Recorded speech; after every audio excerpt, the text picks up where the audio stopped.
Political division isn't staying in Washington or on television or in social media.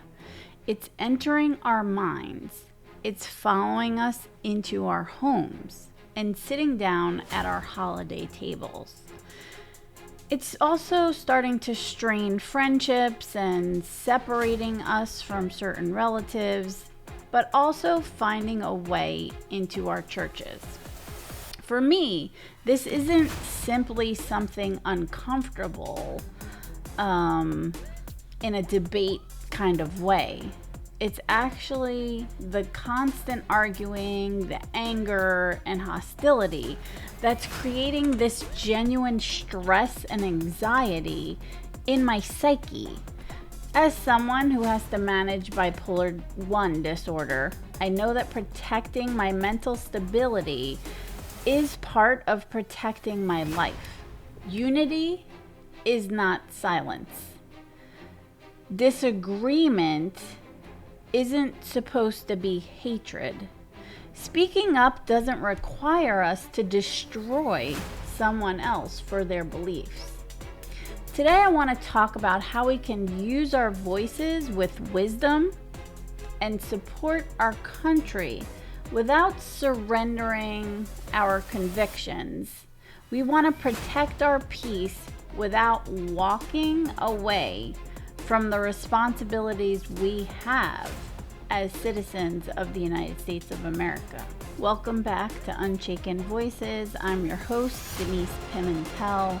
I'm an author, educator, mental health advocate, but also someone who knows firsthand that a stable life is precious and it has to be cared for in an intentional way.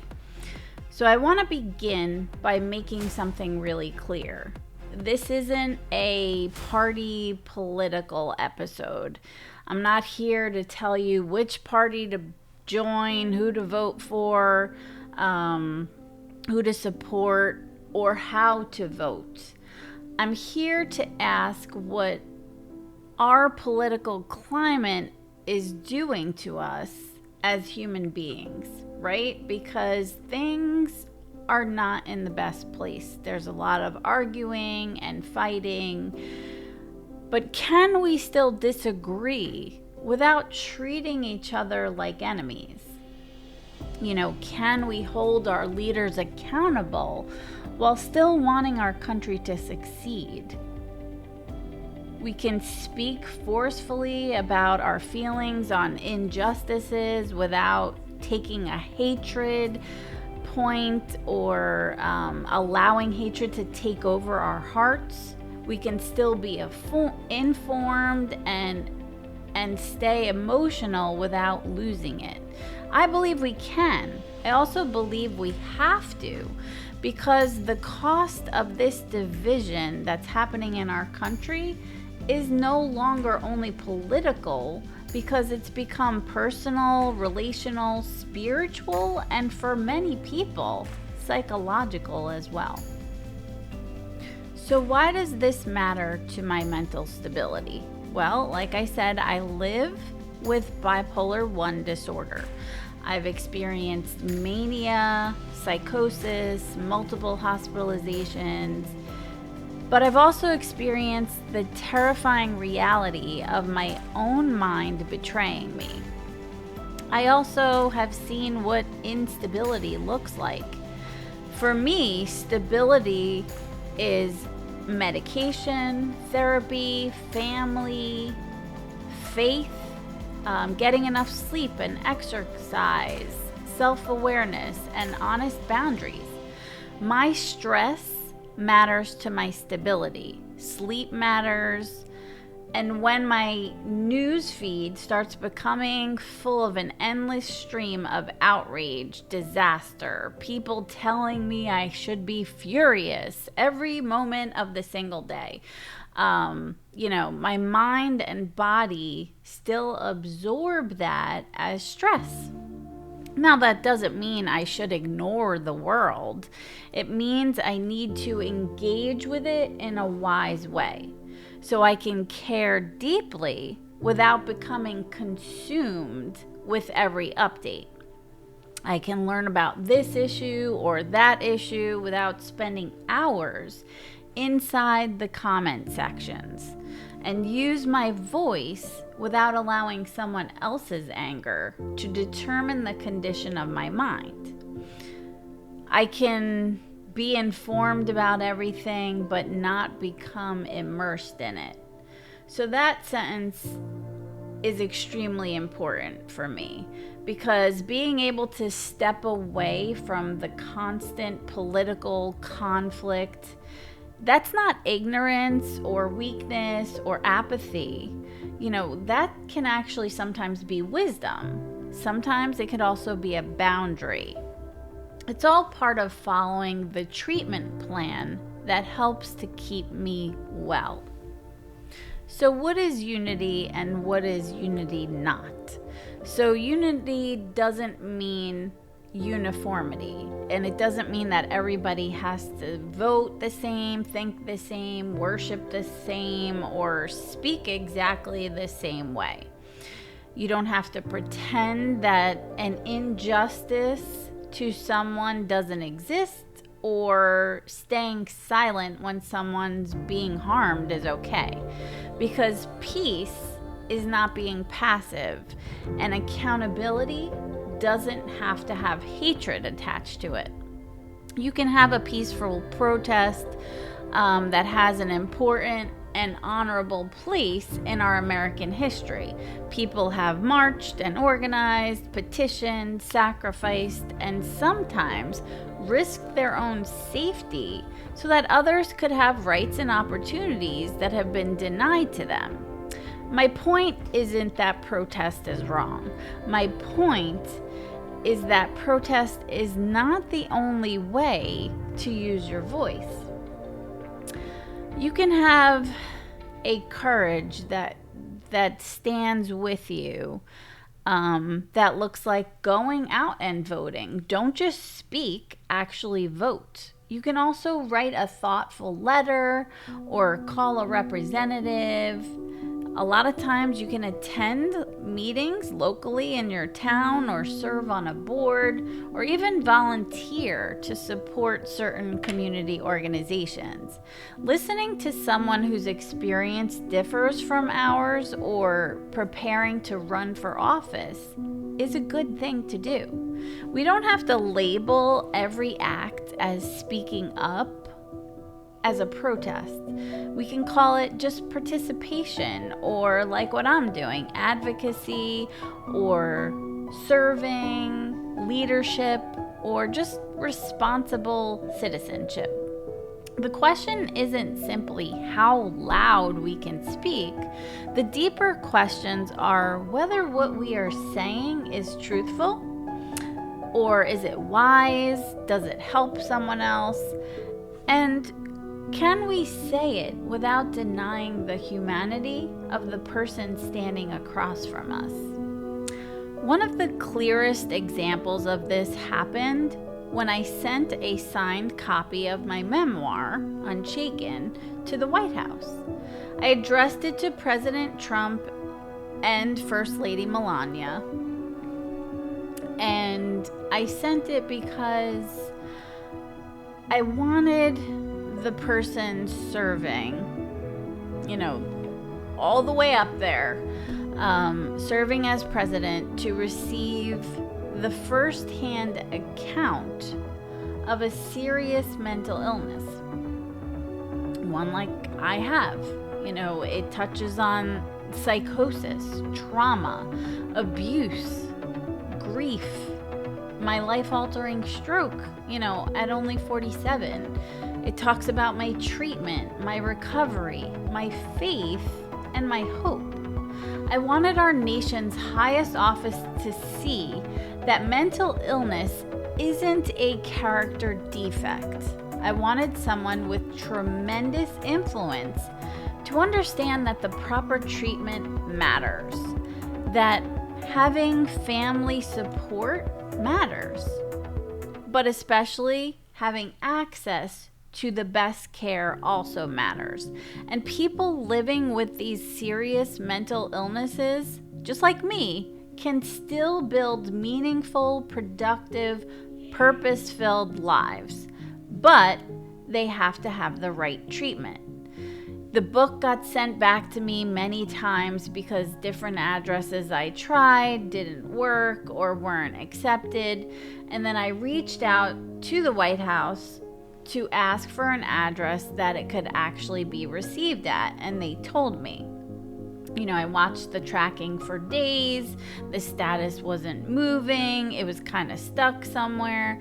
And eventually I just stopped checking because I thought this time had become another failed attempt. But then I looked again and it said delivered, and I was so happy.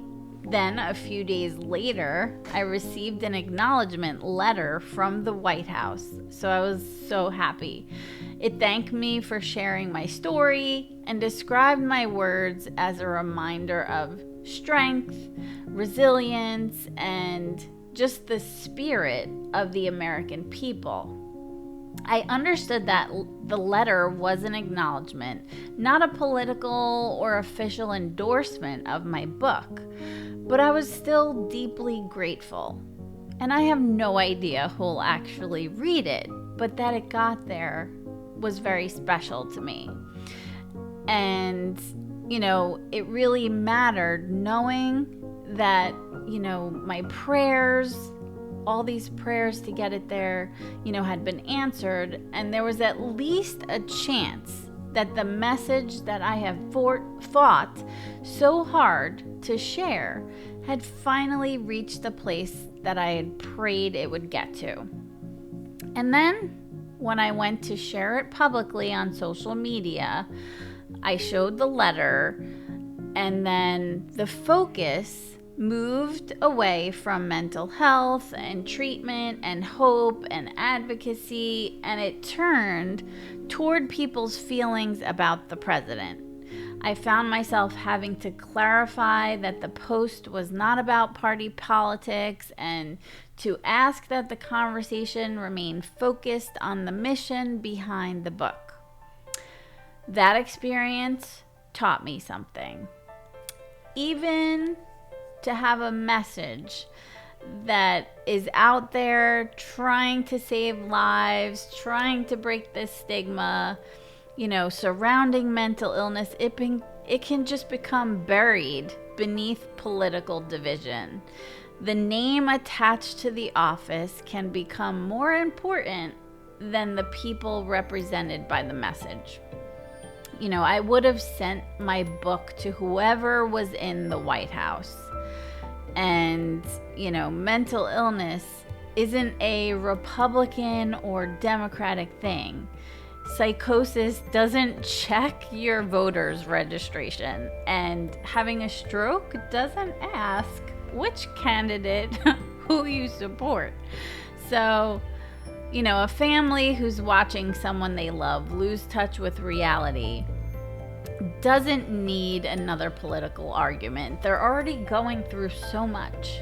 That family needs care and treatment, support, information, and hope. So my advocacy isn't about asking which party a person belongs to. It's about asking, what can we do to help that person live another day? I believe we should want whoever holds the office of president to lead with wisdom. We also want them to succeed in serving the American people. When a president or an administration fails, the consequences aren't just confined to that political party, right? Ordinary families, workers, children, veterans, patients, and our communities will feel them. So wanting a president to succeed in serving the people doesn't mean to blindly agree with every policy. Doesn't mean we have to defend every single statement that's made or stay quiet when we believe something is wrong. We can respect the office, pray for the person who's in charge, support decisions that will help people, and maybe kind of oppose decisions that we believe might be harmful or demand some kind of accountability. Those things are not contradictions, that's citizenship. Scripture calls believers to pray for those in authority. It doesn't say that we should pray only for the leaders that we elect. Prayer doesn't require political agreement. What it does, though, is ask us to seek wisdom, to seek justice and protection, humility, and peace overall for the people who are entrusted with responsibility. So we have to be careful about rooting for our country to suffer only because our preferred candidate didn't win. So the people most likely to take on that weight of national failure are often the people with the fewest resources to protect themselves from it. So, love of our country isn't denial of flaws that are in it, because real love is honest, right? It sees what's good, identifies what has to change, and remains committed enough to do the work. So, we can criticize a decision, sure, without dehumanizing the decision maker. And we can also oppose a policy without celebrating another person's pain. We as believers need to care and pray for the people in charge of our country, despite whether they are the ones that we elected or not. Our voices are bigger than protests. Generations before us fought and sacrificed so that we could vote and speak and worship and organize, petition, and seek public office. You know, many people were once denied those rights, and because of courageous citizens that worked so hard to expand the promise of this country so that more voices could be heard. Thank you to those people, and we honor their sacrifice, but also they worked it out through protest, peaceful protests. Protest sometimes is necessary.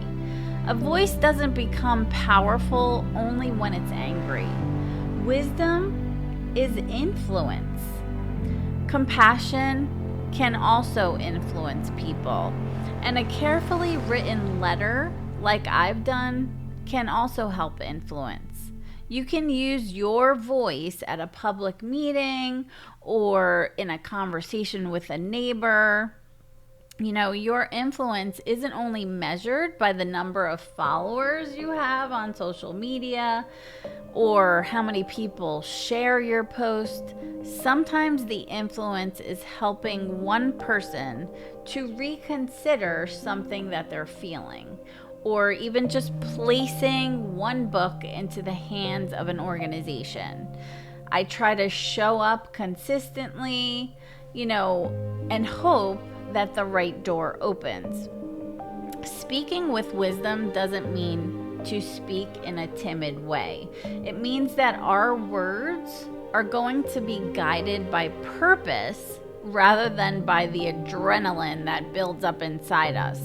We have to understand the issue, show that we care, and consider whether our words are going to inform people or are they only meant to make people angry. I also wanted to speak to anybody who's ever looked at our office, presidential office, and thought, people like me don't belong there. Don't disqualify yourself before you even learn what's possible. Public service isn't reserved only for people who were born into power or have a huge amount of money or have spent their entire lives inside the political realm. Every office has its own legal qualifications, but there are many ways to start serving locally and building the experience needed to lead. You can attend meetings, learn how your local government works, and even volunteer for a commission or community organization. Study the issues, start asking questions, build relationships with people, but also listen to the people who would be affected by your decisions. You can dream really big, but don't stop with the dreaming. You need to prepare and educate, put the service in, have integrity, and persevere. Because how a dream becomes a calling is lived out in the real world. If you pursue office somewhere, remember that leadership isn't about only defeating someone. You have to serve them, and including the people who didn't vote for you. The division affecting our nation doesn't stop at our front doors. It enters families, it appears at our holiday dinners, and causes parents and children to even avoid each other sometimes. Sometimes siblings stop talking to each other, and relatives to dread family gatherings. Even some longtime friends can stop hanging out with you because of another political label. So a vote matters, but the people we love aren't disposable. Winning an argument isn't worth losing every relationship. We could feel strongly about an issue, but if the only way we know how to discuss something is by humiliating someone or questioning everything about their character, then we need to ask what the conflict is turning us into, because that's not how we want to treat our family. Our families are important to us, and we need to make sure that keeping that relationship is a priority. It doesn't mean staying in conversations that make you feel threatened or intimidated. You have to have these healthy boundaries, and also reconciliation requires the willingness from more than one person, but political disagreement by itself doesn't have to become a permanent exile. Sometimes love can sound like, I don't agree with you, but I want to understand why you feel that way. Sometimes it sounds like, I love you more than I need to win this conversation. Because things can get pretty intense at family gatherings. And sometimes the discussion is just harmful for the other person, and we don't want to treat our family members in a certain way. We have to speak calmly to them, because imagine what could change if we entered some kind of complicated conversations with curiosity instead of preparing our next rebuttal while the other person is still speaking. Political division can also enter your church. People who worship the same God can suddenly start treating one another as enemies because of a certain party or affiliate or candidate or policy.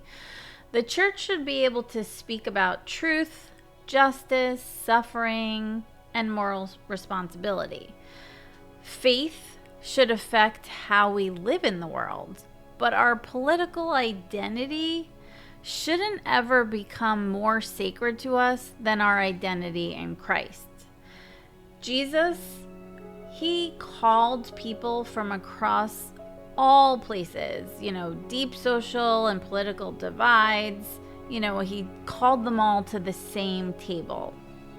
So among his disciples, we had Matthew, who collected taxes for Rome.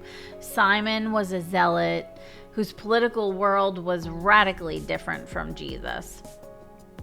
Jesus didn't pretend that the differences were meaningless. He gave them a greater identity and put them on a greater mission. If we look in the Bible at Matthew 5:9, Blessed are the peacemakers. Peacemaking is not avoiding truth. It's the courageous work of creating a path where truth can be spoken without contempt, destroying everybody who's involved. And in James 1 verse 19, we're told to be quick to listen, slow to speak, and slow to become angry. Those words are especially important when we're convinced that we are the only one who's right in a conversation. Our certainty doesn't excuse us to be cruel to another person. If the way we defend our political position is consistently producing outrage or humiliating someone or making someone afraid or dehumanizing them, then we should take a minute, rethink what we're saying, and wonder, is this the right way to go about this? So we need to make sure that the things we are doing and saying are grounded in truth, humility, courage, compassion, but especially love. For me, unity also means refusing to allow public conflict around me to create this chaos within me. I need to protect my stability, and that requires making these deliberate choices. I can choose when I hear the news instead of beginning and ending every day with the conflict going on in the news. You know, I can mute or unfollow accounts that are continually full of fear and anger, and refuse to argue with strangers in comment sections. You know, even before reposting something, I always make sure that it's actually accurate. Another important thing for me is protecting my sleep, you know, remaining faithful to taking my medication, doing my therapies. I can start recognizing changes in my thought patterns, my energy, anxiety, or sleep, and reach out to my support team, you know, when I'm actually feeling like I need help. I have to pray before I respond to certain things. Even going on a walk or spending time with family just helps me to remember that the world is bigger than the screen that's in my hand, right? You have to have boundaries, because otherwise you'll just lose it. You know, and those boundaries help me to stay healthy enough to continue to care, advocate, teach, write, serve, and just love people that are in front of me. Protecting my peace doesn't mean that I have to surrender my voice. It actually allows me to use that voice from a place of stability instead of distress. And a lot of times that means ignoring the nonsense that comes across my page, you know, in my comments. Before this episode ends, I want to offer a simple challenge. First, think about one political boundary that would help protect your mental health and your emotional health. Maybe it's limiting how often you actually watch or listen to the news, or keeping political debates away from the dinner table or holiday table. Maybe it's also stepping out of a comment section that's taking more from you than you can ever give. The other thing is possibly thinking of one person that you care about who sees an issue differently than you. Don't contact that person to debate about something. Ask one sincere question and listen to their answer. Because understanding isn't the same as agreeing. It's actually the beginning of having a connection with that person. The third thing, choose one constructive civic action. vote maybe, or contact a representative, attend a meeting, support an organization, volunteer, or participate in some type of peaceful protest. Maybe even help your neighbor. Learn the qualifications for your local office and take your frustration into service. Finally, before you post or speak, ask these questions. Is it true? Is it necessary? Is it wise? Does it preserve the other person's human dignity? Because not every statement is true. It has to be delivered in a peaceful way. Tone doesn't replace truth, but tone can actually determine whether the truth that you're giving has a chance of being heard. I'm grateful to be a citizen of this amazing country. When I see things happening in other countries, I am so thankful that I live in the United States of America. I'm grateful to have the right to vote, to speak, to worship the God I believe in, to advocate, to organize, to dream of serving. These freedoms also carry responsibility because our voices can build someone or they can destroy someone. They can cause anger, they can, make people upset, they can bring truth into a room without bringing hatred along with it. The Bible says in Romans 12:18, if it is possible, as far as it depends on you, live at peace with everyone. I can't control every politician, every commentator, every relative, or every person that I experience in social media.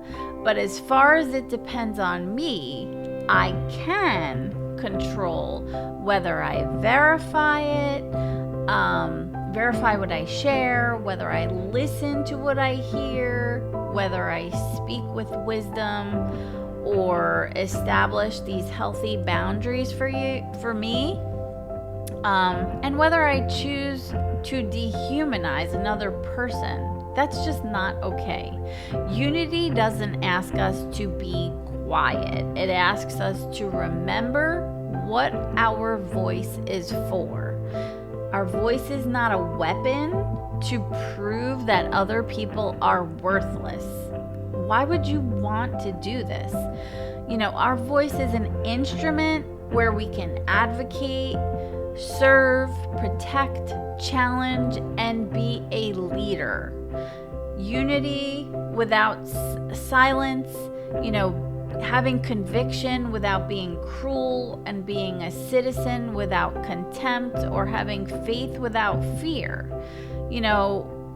We can hold leaders accountable, but we can also still pray for them because they're going to be there.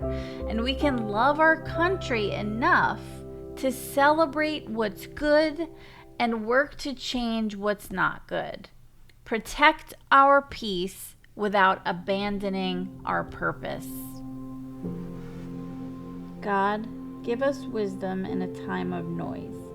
Help us to listen before we speak and pause before we throw anger at people. Help our leaders to have wisdom, humility, courage. Help them to have compassion for all people, even those who did not vote for them. Protect all of the people at making decisions. Teach us to have truth without surrendering love, and help us to recognize the humanity of people who disagree with our feelings and beliefs. Do not allow our families to be divided by politics or our churches to be divided. Protect our minds, or those who feel overwhelmed, those who feel anxious, unstable. Guide people toward getting treatment and boundaries, support, and help people to get rest that they need. Show each of us how to use our voice with courage and wisdom. Help us to be peacemakers, not because we're afraid to speak, but because we understand the power of speaking with love. That's what Jesus wanted us to do. In Jesus' name, amen. This is Denise Pimentel, and this has been Unshaken Voices. Thank you for listening. Please, please, please protect your peace. Use your voice with purpose, but always remain unshaken.